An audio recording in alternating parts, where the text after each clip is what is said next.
Hey guys, I'm going to show you how to change the key fob battery on this style of Toyota key fob. This came out of a 2014 Toyota 4Runner. So first off, we're going to hit this button up here on the top left.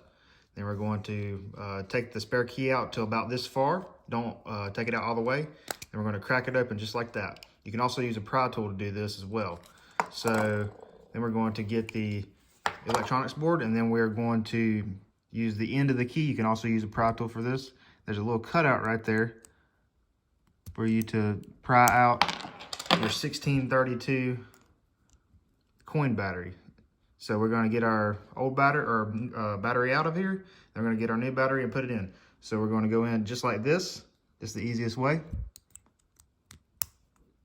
Just like that. Then we're going to reinsert this, make sure it is like that.